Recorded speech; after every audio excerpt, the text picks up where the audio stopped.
समाधान बालसंस्कार केंद्राच्या वतीने 500 गरजू विद्यार्थ्यांना शालेय साहित्याचे वाटप करण्यात आले।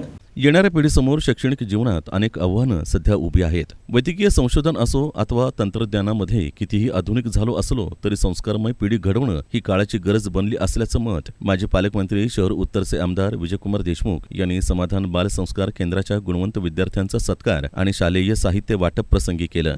यावेळी व्यासपीठावर सिद्धेश्वर सहकारी बँकेचे चेअरमन नरेंद्र गंभीरे, ज्येष्ठ समाजसेवक रामचंद्र पुडूर, उद्योजक लक्ष्मीकांत चाटला, महंतेश गुळगी, योग शिक्षक शेखर चंकेश्वर, समाधान धर्म आणि बालसंस्कार केंद्राचे संस्थापक सुभाष कलशेट्टी आदींची उपस्थिती होती।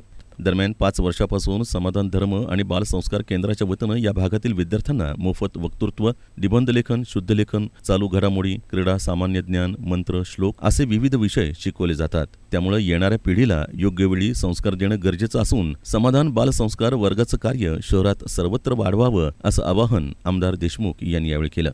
भाषण करण्याकडे त्यांचं लक्ष नव्हतं, त्यांच्या बोलण्यात आणि गोंधळ घालण्याचं लक्ष जास्त होतं। पण आज मी तर आलं बघा की सरांनी मगाशी म्हणजे केले सगळे बोलत का म्हणजे एक प्रकारचा चांगला संस्कार आणि त्याच्यातलं धर्माचं शिक्षण त्यामध्ये दिलं जातं।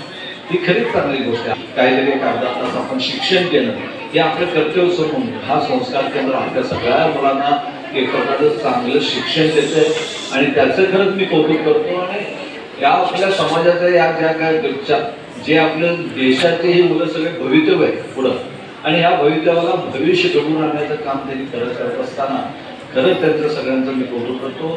त्यातल्या त्यात कलशेट्टी साहेबांचा संवाद थोडं वेगळंच आहे, एकदम शांत राहून न बोलता पण काम मात्र एकदम परफेक्ट काम करणं हे त्यांचं कार्य। यावेळी सिद्धेश्वर सहकारी बँकेचे चेअरमन नरेंद्र गंभीरे आणि ज्येष्ठ समाजसेवक रामचंद्र पुडूर यांनी मनोगत व्यक्त केलं। कार्यक्रमाचं सूत्रसंचालन ओंकार मुंडे, प्रास्ताविक सुभाष कलशेट्टी यांनी तर आभार केदार खोबरे यांनी मानले।